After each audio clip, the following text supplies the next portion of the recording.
Friends தெண்டலே மெல்ல பேசுகின்ற எபிசோடில் என்ன நடக்கலாம் அப்படிங்கிறத பற்றி பார்க்கலாம். இன்றைக்கான எபிசோட் அதிரடியான எமோஷனலான எபிசோட் அப்படின்னே சொல்லலாம். பரமன் தான் குற்றவாளி அப்படின்னு சொல்லி எல்லாரும் சொல்லிக்கிட்டு இருக்காங்க. பரமன் அப்படியே அழுது எமோஷனலாக பேசிக்கிட்டு இருக்காரு. இப்போ கலாமா பரமனை யாரும் எதுவும் சொல்லாதீங்க, நீங்கள் பேசாமல் எதோ பேசிக்கிட்டு இருக்கீங்க அப்படின்னு சொல்லிட்டு கலாமா பேசிக்கிட்டு இருக்காங்க. இருந்தாலும் பரமன் இளமதி கிட்ட போயிட்டு நான் இந்த தப்பை பண்ணியிருப்பேன்னு சொல்லி நீ நினைக்கிறியா அப்படின்னு சொல்லி ரொம்ப எமோஷனலாக அழுது பேசிக்கிட்டு இருக்காங்க.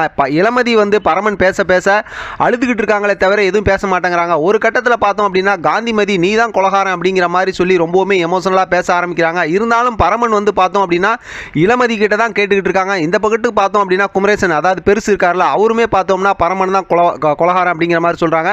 ஆனால் மனசுக்குள்ளார பார்த்தோம் அப்படின்னாக்கா இந்த பக்கத்து கலாமாவாக இருக்கட்டும், ரிஷியாக இருக்கட்டும், லீலாவாக இருக்கட்டும், இவங்களாம் ரொம்ப சந்தோஷப்பட்டுக்கிட்டாங்க. குறிப்பாக பார்த்தோம்னா கலாமாவோட முகம்லாம் பல தினசில் அப்படியே மாறி மாறி அப்படியே இது பண்ணிட்டு இருக்காங்க. அதெல்லாம் ஒருவேளை இளமதி கவனிச்சுக்கிட்டு தான் இருக்காங்களாட்டிருக்கு. ஒரு கட்டத்தில் பரமன் திருப்பி கேட்டுக்கிட்டு இருக்கும்போது போலீஸ் கிளம்புன்னு சொல்லிட்டு இருக்காங்க. இப்போ பரமன் கேட்கும்போது இளமதி ஆமா நீ தான் கொலகாரன் அப்படிங்கிற மாதிரி சொல்லிடுறாங்க. ஏன்னா கமலாமா ரொம்ப ஸ்ட்ராங்காக சொன்னதுனால இதுக்கப்புறம் ஒன்றுமே பேச முடியல. அப்படியே ரொம்ப மனசு அப்படியே கஷ்டப்பட்டுறாரு பார்த்தோம்னா பரமன்.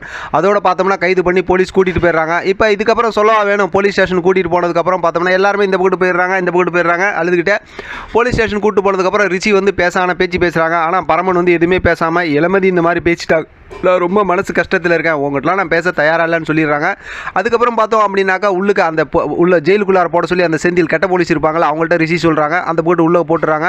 அதுக்கப்புறம் வெள்ளச்சாமின்னு இன்னொருத்தவங்க இருப்பாங்களா, இவங்களுக்கு சப்போர்ட் பண்ணுறவங்க, அவங்க அந்தாண்ட இருப்பாங்க. அவங்க பார்த்தோம் அப்படின்னாக்கா இவங்கள்ட்ட நல்லா பேசுவாங்க.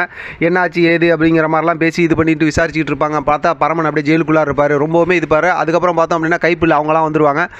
இவங்களாம் பேசிக்கிட்டு இருக்கும்போது இப்போ தான் பார்த்தோம் அப்படின்னா என்ன தான் நடந்துச்சு அன்னைக்கு அப்படிங்கிற மாதிரி கேட்கும்போது இப்போ தான் பரமன் சொல்லுவார் அந்த விழா நடந்தது, அதாவது கலாமா போய் அந்த தலைவரை சந்திச்சது, அந்த நேரத்தில் அந்த காசு கொடுத்தது, அப்புறம் பார்த்தோம்னா சட்டையில் குருவி அசிங்கம் பண்ணதுனால வேறு சட்டை மாற்றி போட்டதுன்னு சொல்லி எல்லாம் நினச்சி பார்ப்பாங்க. அப்போ கோயிலில் ஒருத்தவங்களோட நகையை ஒரு திருடன் திருடிட்டு ஓடுவாங்க, பின்னாடியே துரத்திட்டு போவாங்க, அந்த கட்டடத்துக்கு போவாங்க. அங்கே ஒரு துப்பாக்கி கீழே கிடக்கும், அதை எடுத்து அவங்கள மிரட்டுவாங்க. அதுக்கப்புறம் பார்த்தோம்னா அவங்கள அடித்து அந்த நகையை வாங்கிட்டு கொடுத்துருவாங்க. அந்த துப்பாக்கியும் போலீஸ்கிட்ட கொடுத்துருவாங்க. இதுதான் இன்றைக்கான எபிசோடில் காட்டுறாங்க. ஆனால் இதுக்கு பின்னாடி அந்த துப்பாக்கியை வச்சு அசோக்கை சுட்டது யார், அல்லது வேறு யாராவது சுடும்போது அசோக் மேலே பட்டுருச்சா? ஏன்னா ஏற்கனவே ஒரு அரசியல்வாதியோட பையன்கிட்ட, அதான் இந்த தலைவரோட மகன் தானே அசோக் பிரச்சனை பண்ணது, அப்போ தானே அசோக் இந்த மாதிரி இது பண்ணாங்க அப்படிங்கிற மாதிரி தோணுது. ஆக மொத்தத்தில் இந்த கதையை எப்போ கொண்டு வருவாங்க என்ன ஏதுங்கிறலாம் தெரியும். ஏன்னா இந்த கதையை தொடர்ந்து பார்க்குறவங்களுக்கு தெரியும், அதாவது கலாமாவுடைய தலைவரோட மகன் தான் அசோக்கை சுட்டு கொன்னது அப்படிங்கிற மாதிரி தான் கதையை கொண்டு வருவாங்க. அப்போ தான் இளமதிக்கும் எல்லாம் புரியும், பரமனுக்கும் கலாமா எவ்வளோ கெட்டவங்க அப்படிங்கிறதும் தெரியும் அப்படிங்கிற மாதிரி தோணுது. ஆனால் இதுக்கப்புறம் இருக்க ஒரு லென்த்தியான கதை இது.